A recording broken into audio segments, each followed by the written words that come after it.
Permanent hair removal at Anos. Flat 25% off. Call 970-389919.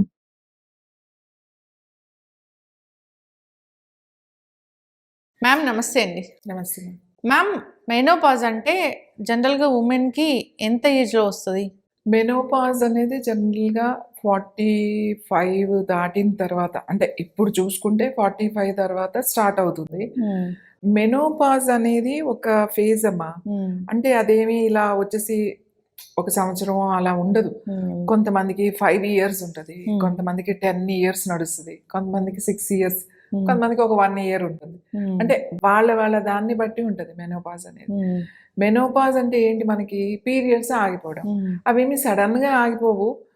ఒక్కొక్కసారి 2 నెలలకు రావడం, లేకపోతే 3 నెలలకు రావడం, 6 నెలలకు రావడం, అట్లా కొంచెం డిస్టర్బ్ అవుతుంది. కంగారు పడాల్సిన అవసరం లేదు. సో అలా డిస్టర్బ్ అవుతూ అలా మెల్లగా ఆగిపోతుంది అనమాట. ఒక్కొక్కసారి కొంతమందికి 2 నెలలు అంటే 2 సంవత్సరాలు కూడా పడుతుంది ఇది ఆగిపోవడం అనేది. కొంతమంది జనరల్గా ఏంటంటే 50 దాటిన తర్వాత మెనోపాజ్ అనేది ఎక్కువ మందిలో ఉంటుంది. ఇప్పుడు ఉన్న వర్క్ లోడ్, ఇప్పుడు విమెన్ చాలా వర్క్, అంటే ఎక్కువ వర్క్ చేస్తున్నారు, బయట పని చేస్తున్నారు, ఇంట్లో పని చేస్తున్నారు, కాబట్టి చాలా తొందరగా మెనోపాజ్ అనేది ఇప్పుడు తొందరగా వస్తుంది. Early stage. మీ వీడియోలో కామెంట్ రాశారు, మెనోపాజ్ లో ఉన్నప్పుడు భార్యాభర్త కలిసి ఉండాలా? భార్యాభర్తలు కలిసి ఉండడానికి మెనోపాజ్కి అసలు సంబంధం లేదు. కానీ మెనోపాజ్ టైంలో ఏమవుతుందంటే ఈస్ట్రోజన్ బాగా తగ్గిపోవడం వల్ల విమెన్కి ముఖ్యంగా డ్రైనెస్ రావడము, తర్వాత కొంచెం విసుగు, చిరాకు, కోపము ఇలాంటివి ఉండడం, దేని మీద ఇంట్రెస్ట్ లేకపోవడం. అంటే అందరికీ ఇవన్నీ ఉండాలని లేదు. ఊరికే ఏదో బాధ, ఎవరైనా ఏదైనా ఒక చిన్న మాట అంటే ప్రతి చిన్న దాన్ని కూడా తొందరగా బాధపడడం, ఎమోషనల్గా అయిపోవడం, ఇలాంటివన్నీ ఉంటాయి. సో ఈ సిచ్యువేషన్, ఈ ఫేజ్ మొత్తం ఉండాలని ఏం లేదు. కొంతమందికి ఒక 1 year అలా ఉంటారు, కొంతమందికి ఒక 2 years అలా ఉంటారు, కొంతమంది ఊరికే ఒక అప్పుడప్పుడు అలాంటివి ఉంటాయి. సో ఇలాంటి సిచ్యువేషన్లో ఏంటంటే వాళ్ళకి ఇంట్రెస్ట్ అనేది రాదు, దేని మీద ఇంట్రెస్ట్ అనిపించదు. ఏం చేస్తాంలే, పడుకుందాంలే, ఇంకా దేని మీద, వాళ్ళ బాడీ మీద ఇంట్రెస్ట్ ఉంటుంది, వాళ్ళ హెయిర్ మీద ఇంట్రెస్ట్, దేని మీద ఇంట్రెస్ట్ ఉండదు. ఇది ఒక ఫేజ్ అంతే. That is the menopause phase. అంతేగాని కలవకూడదు కానీ, ఇంకా అవసరం లేదు అని కానీ ఇట్లా అలాంటి లేనే లేదు. సో కలవచ్చు, ఇద్దరికి ఇంట్రెస్ట్ ఉంటే అది కొంచెం ఓపిక పట్టాలి. ఆ ఫేజ్ మనం అర్థం చేసుకుని, ఎవరైతే వాళ్ళ పార్ట్నర్ ఉన్నారో అప్పుడు అర్థం చేసుకోవాలి.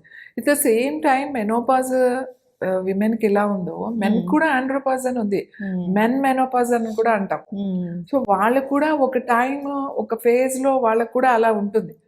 సో అది ఇద్దరు భార్యాభర్తలు అనేది దాన్ని అర్థం చేసుకోవాలి.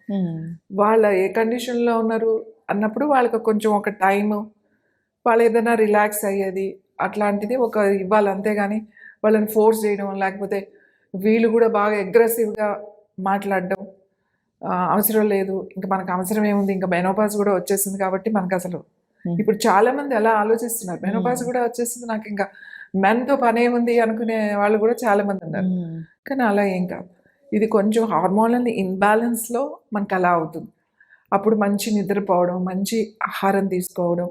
ఎందుకంటే ఈ టైంలో ఏమవుతుందంటే వెయిట్ పుట్ ఆన్ అవుతారు, పొట్ట దగ్గర ఫ్యాట్ బాగా పెరుగుతూ ఉంటుంది. ఏంటి, మీరు డైట్ చేస్తున్నా కూడా, ఎక్సర్సైజ్ చేస్తున్నా కూడా అప్పుడు ఏమనిపిస్తుంది అంటే, నేను ఇంత చేస్తున్నా కానీ నాకు ఏమీ రిజల్ట్ రావట్లేదే, వదిలేశాను అని అనుకుంటారు. కానీ కొంచెం ఓపిక పట్టండి. ఓపిక బట్టి ఎలా రిలాక్సేషన్, యోగా చేయడము, రిలాక్సేషన్ థెరపీస్ ఉంటాయి అవి తీసుకోవడము, తర్వాత కౌన్సిలింగ్, తర్వాత మంచి ఫుడ్, మంచి నిద్ర, ఇలాంటివి కనుక మనం చేసుకుంటే హార్మోన్స్ వాడాల్సిన అవసరం లేదు. మీరు ఇవే పదేగా నాకు చిరాకు ఉంది, నాకు కోపంగా ఉంది, లేకపోతే నాకు ఏంటి ఇలా ఉంది, చెమటలు అంటే హాట్ ఫ్లషెస్ వస్తామంట, బాడీ తొందరగా ప్యానిక్ అయిపోవడం, ఇలాంటివి ఉంటాయి. సో ఇలా ఉన్నప్పుడు డాక్టర్ దగ్గరికి వెళ్ళిపోయి పదే డాక్టర్ దగ్గరికి వెళ్ళి ఒకటే కంప్లైంట్ చెప్తున్నారు అనుకోండి, అప్పుడు వాళ్ళు ఏం చేస్తారు, మిమ్మల్ని ఇంకా మీరు బేర్ చేయలేకపోతున్నారు అని చెప్పేసి హార్మోన్స్ ఇస్తారు, హార్మోన్ థెరపీ మొదలు పెడతారు. ఈ హార్మోన్ థెరపీ ఏమవుతుందంటే అది తీసుకున్నప్పుడు బాగానే ఉండొచ్చు, ఒక 6 months 1 year బాగానే ఉంటుంది, కానీ దానివల్ల లాంగ్ పీరియడ్లో సైడ్ ఎఫెక్ట్స్ ఉన్నాయి. ఈ హార్మోన్ థెరపీస్ వల్ల లాంగ్ పీరియడ్లో క్యాన్సర్ వచ్చే అవకాశాలు కూడా ఉన్నాయి.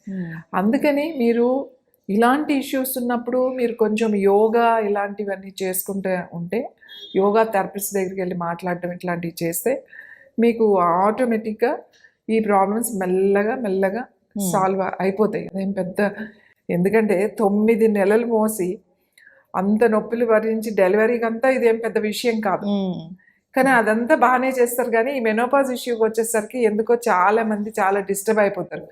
ఏంటి నేను ఇలా అయిపోతున్నా, నా స్కిన్ ఏంటి ఇలా అయిపోతుంది, నాకేంటి ఏజ్ లుక్ వచ్చేస్తుంది, నాకేంటి జుట్టు ఊడిపోతుంది, నేనే వెయిట్ పుటాన్ అయిపోతున్నా, నేను ఇదివరకట్లాగా ఉండలేకపోతున్నా, ఇట్లాంటివన్నీ వచ్చి మనసు పాడు చేసుకోవడమే. కానీ ఇదంతా సహజంగా అందరూ ఎదుర్కొంటారు. కాబట్టి దాన్ని మీరు చాలా సింపుల్గా మంచి ఆహారంతో, మంచి నిద్రతో, మంచి అలవాట్లతో ఆ పీరియడ్ కూడా సాఫీగా వెళ్ళిపోవచ్చు.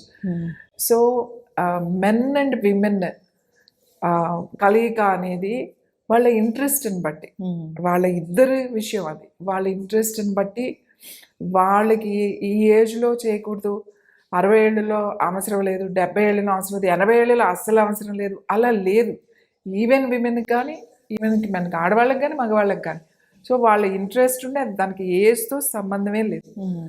దానికి మెనోపాజ్ కానీ లేకపోతే వీళ్ళకి ఇంకా వేరే ఉందని అట్లా ఏమి ఉండదు. That is a very important. But అది వాళ్ళిద్దరు విషయం మీద ఆధారపడి ఉంటుంది. సో వాళ్ళిద్దరి విషయం ఇట్స్ చాలా చాలా ఇంపార్టెంట్. కాబట్టి వాళ్ళ అండర్స్టాండింగ్ అవసరం లేదు అనేది మాత్రం అది అపోహ, అది తప్పు కూడా. అవసరం అనేది ఏం కాదు, అవసరం కాబట్టి ఇద్దరు ఉన్నన్ని రోజులు, ఇద్దరు ఇంట్రెస్టెడ్ ఉన్నన్ని రోజులు ఇది అవసరం లేదు అనేది ఎక్కడా లేదు. వాళ్ళ వ్యక్తిగతంగా వాళ్ళ దాన్ని బట్టి ఆధారపడి ఉంటుంది అంతే. అంటే జనరల్గా ఇప్పుడు మీరు ఒక yoga teacher, mental health correct చేస్తూ ఉంటారు, స్పిరిచువల్ వేలో ట్రీట్ చేస్తూ ఉంటారు. అంటే మీ దగ్గరికి ఇలాంటి టైప్ ఆఫ్ వాళ్ళు ఏం అడుగుతారు వచ్చి జనరల్గా నా దగ్గరికి వచ్చే విమెన్ ఏం కంప్లైంట్ అంటే నాకు ఇంట్రెస్ట్ లేదు, కానీ వాళ్ళకి నా భర్తకి ఇంట్రెస్ట్ ఉంది, కానీ నాకు అసలు ఇంట్రెస్టే లేదు. అయినా నాకు ఇప్పుడు అవసరం ఏంటండి, నాకు పిల్లలు పుట్టారు, వాళ్ళు పెద్దగా అయిపోయారు, కొంతమందికి అయితే వాళ్ళకి పెళ్ళిళ్ళు అయిపోయినాయి, లేకపోతే వాళ్ళకి మనవాళ్ళు కూడా పుట్టారు, అసలు ఇప్పుడు ఏం అవసరం ఎందుకు అనేది కొంతమందికి ఒక క్వశ్చన్ మార్క్. అది వాళ్ళు ఎక్కడో స్ట్రక్ అయిపోయారు అంతే. అది ఎందుకు అని కాదు. ఇప్పుడు పిల్లలు పుట్టారు, లేకపోతే వాళ్ళ పెళ్ళిళ్ళు అయిపోయినాయి, బాధ్యతలన్నీ తీరిపోయాయి, మనం ఏం తింటాం మానేయట్లేదు కదా, మనమైతే తింటున్నాం కదా. నన్ను రోజులు ఎలా తింటున్నాం, అది ఖచ్చితంగా ఫిజికల్ నీడ్. ఫిజికల్ అనేది నీడ్. అదే చెప్తున్నా, వాళ్ళు ఒక్కొక్క దాని మీద ఆధారపడుతుంది. సో ఇద్దరు ఉన్నప్పుడు నీకు ఇప్పుడు 50 years 55 years వచ్చినాయి, లేకపోతే 60 వచ్చినాయి అనుకుందాం. వచ్చినప్పుడు ఇద్దరిలో ఒకరికి ఇంట్రెస్ట్ ఉంటే ఒకరికి ఇంట్రెస్ట్ లేకపోతే ఇట్స్ చాలా డిఫికల్ట్ అది. ఎందుకంటే మన దగ్గర మాట్లాడరు. చాలా మంది ఏమనుకుంటారంటే ఇది అవసరం లేదు అని అనుకుంటారు. కొంతమందికి ఆపోజిట్లో కూడా ఉంటుంది. అంత వయసు వచ్చిన తర్వాత ఇంకా ఏంటి, మనకు మనవాళ్ళు వచ్చిన తర్వాత మగవాళ్ళల్లో ఇంట్రెస్ట్ ఉండదు, కానీ ఆడవాళ్ళకి ఇంట్రెస్ట్ ఉంటుంది, కానీ మాట్లాడరు. కానీ ఇద్దరూ కూర్చొని మాట్లాడుకోవాలి. ఇది ఇంట్రెస్ట్ అనేది ఉంటే అది ఇది కలవకూడదు, దీనికి ఇంతే లిమిట్ ఉంది, ఈ ఏజ్ వరకే, ఈ ఏజ్ తర్వాత చేస్తే ఏదో ఆయుష్ తగ్గిపోతుంది, మనకి తొందరగా చనిపోతాం, అలాంటిది ఏం లేదు. So that's the touch also is very important.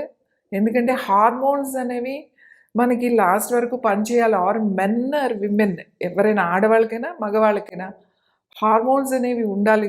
కాబట్టి అది ఎప్పటికీ అది అవసరం అనుకుంటే అది అవసరమే, అదేం తప్పు కాదు. కానీ ఒక్కొక్కసారి లాస్ ఉంటుంది. ఇప్పుడు ఎవరో పార్ట్నర్ ఒకళ్ళు చనిపోయినప్పుడు హౌ టు ఎలా కంట్రోల్ అనేది కూడా ఉంటుంది. చాలామంది నా దగ్గర అడుగుతారు వచ్చి, ఎలా అండి హౌ టు కంట్రోల్ అని అన్నప్పుడు it's a very simple technique. దానికి యోగాలో మేము అదే చెప్తాం, జస్ట్ వాళ్ళని ఎడ్యుకేట్ చేయడం, అంటే కౌన్సిలింగ్ ఇవ్వడం. సో కొంతమంది ఎలా అంటారంటే, అసలు నాకు ఎందుకు ఇలాంటి ఆలోచనలు వస్తున్నాయి, నేను గుడికి వెళ్ళాను, ఇవాళ పూజ చేసుకున్నాను, మంచి దర్శనం అయింది, నాకు మంచి పూజ చేసుకున్నాను, మంచి ఇది విన్నాను, ఉపన్యాసం విన్నాను, అంతా బాగుంది, కానీ నాకు ఎందుకు ఇలాంటి ఆలోచనలు వస్తున్నాయి ఈ వయసులో 60 సంవత్సరాల్లో, ఇది చాలా తప్పు, ఇది పాపం, ఇలాంటి ఆలోచనలు రాకూడదు అని మొక్కులు తీర్చేవాళ్ళు కూడా ఉన్నారు. ఇలాంటి ఆలోచనలు నాకు ఎందుకు వస్తున్నాయని నా దగ్గరకు వచ్చి ఏడ్చే వాళ్ళు కూడా ఉన్నారు. ఇది పాపం కదండి, ఇలాంటి పాపం నేను ఎందుకు చేస్తున్నాను, ఇది పాపం కాదు, ఇది సహజంగా బై బర్త్ మనం భగవంతుడు ఇట్లా డిజైన్ చేసి పంపించాడు, మనం ఏం చేస్తాం దానికి? అంతే కదా. ఇప్పుడు నీకు ఆకలి అవుతుంది కదా, అంటే నీకు ఒక పార్ట్నర్ లేనప్పుడు నీకు ఇలాంటి ఆలోచనలు ఉన్నప్పుడు నువ్వు బాధపడటం సహజం అది. కానీ ఉండి కూడా 60 ఏళ్ళు వచ్చేసినాయి నాకు ఎందుకు ఇట్లాంటి ఆలోచనలు వస్తున్నాయి అని అనుకోవడం చాలా తప్పు. అది సృష్టి ఇది అంతే, దాన్ని ఎవరు మనం మార్చలేము. చాలామంది నా దగ్గరికి వస్తారు తెలుసా, చాలామంది ఏడుస్తారు, ఏంటండి నాకు ఈ వయసులో ఇలాంటి ఆలోచనలు వస్తున్నాయి. నేను ఏమని చెప్తారంటే ఫస్ట్ నా దగ్గరికి వచ్చి నేను చాలా నెగిటివ్ అండి అంటారు. నేను చాలా నెగిటివ్ అండి అంటారు. సరే నెగిటివ్ అంటే నువ్వు ఏం నెగిటివ్ అనుకుంటున్నావు, ఏం పాజిటివ్ అనుకుంటున్నావు? సో అప్పుడు వాళ్ళు చెప్తారు, ఫస్ట్ చెప్పడానికి ఇష్టపడరు. నేను అడిగే క్వశ్చన్స్కి వాళ్ళు ఆన్సర్ ఇస్తారు. ఇచ్చినప్పుడు నాకు అర్థమవుతుంది, ఓహో వీళ్ళు ఇది మాట్లాడుతున్నారు. అది ఎట్లా నెగిటివ్ అయింది? నెగిటివ్ కానే కాదు, ఈ ఆలోచన రావడం అనేది సహజం అది. సో దాన్ని నువ్వు ఇప్పుడు ఏం చేయాలి అనేది దానికి మేము చెప్తాం అంతే. యోగాలో దీనికి పరిష్కారం? యోగాలో డెఫినెట్గా మనం చక్కగా కొన్ని ముద్రలు మనం చేసుకుంటే అవి బ్యాలెన్స్ చేస్తుంది. ఇప్పుడు ఫ్రిజిడిటీ అంటాం, అంటే ఇప్పుడు యంగ్ కపుల్సే ఉన్నారు, పెళ్ళైన వాళ్ళు ఉంటారు. పెళ్ళైన వాళ్ళకి అసలు ఫస్ట్ ఈవెన్ మెనోపాజ్ టైంలో కానీ ఈవెన్ పెళ్ళైనప్పుడు కానీ వాళ్ళతో మాట్లాడాలి. పేరెంట్స్ మాట్లాడలేరు అనుకోండి, పెద్దవాళ్ళు ఎవరితో ఇదివరకు ఉండేవాళ్ళు, మన పెద్దవాళ్ళ చేత చెప్పించేవాళ్ళు. ఇప్పుడు ఎవరు చెప్పడానికి, పాపం పిల్లలకి చాలా ఏదో మేము చాలా అడ్వాన్స్డ్, మేము చాలా ముందుకు వెళ్ళిపోతున్నాం, చాలా పాష్ ఇది అనుకుంటున్నారు. కానీ అసలు మాట్లాడుకోవాల్సిన విషయాలు మాట్లాడరు ఆడపిల్లలు, ఈవెన్ మగపిల్లలు కూడా. ఆడపిల్లలు మాట్లాడరు, మగపిల్లలు మాట్లాడుకోరు. వీళ్ళు ఏది మాట్లాడుకోకూడదో ఆ విషయాల గురించి ఎక్కువ డిస్కషన్స్ వస్తాయి, కానీ అసలు మాట్లాడుకోవాల్సినవి తెలుసుకోవాల్సినవి వాళ్ళకి పెద్దగా ఎవరు చెప్పేవాళ్ళే లేరు. సో నేనేమంటానంటే కౌన్సిలింగ్కి వెళ్ళాలి వాళ్ళు కూడా. అలాగే మెనోపాజ్ పెళ్ళయి ఇట్లా వచ్చి మెనోపాజ్లో ఉన్న వాళ్ళు కూడా ఖచ్చితంగా కౌన్సిలింగ్కి వెళ్ళాలి. వెళ్ళి ఏమిటి అనేది తెలుసుకోవాలి. నా బాడీలో చేంజెస్ వస్తున్నాయి, అది ఏంటి నీకు అర్థం కాదు, నాకు ఏదో రోగం వచ్చేసింది, ఇంకా నా పని అయిపోయింది, ఇంకా నా జీవితం అయిపోయింది, నన్ను ఎవడూ పట్టించుకోవట్లేదు, నా వంక ఎవరు చూడట్లేదు, ఎక్కువ ఇలానే డిప్రెషన్లోకి వెళ్ళిపోతూ ఉంటారు. నేను ఏదో పదే పదే చెప్తుంటే వీళ్ళకి అర్థం కావట్లేదు. అందుకని వైఫ్ అండ్ హస్బెండ్కి వీళ్ళు కౌన్సిలింగ్ ఇవ్వాలన్నమాట. ఆ టైంలో ఈ ఏజ్లో ఇలా ఉంటుంది, ఈ ఏజ్లో ఆయన ఇట్లా ఉంటాడు, ఈమె ఇట్లా ఉంటుంది.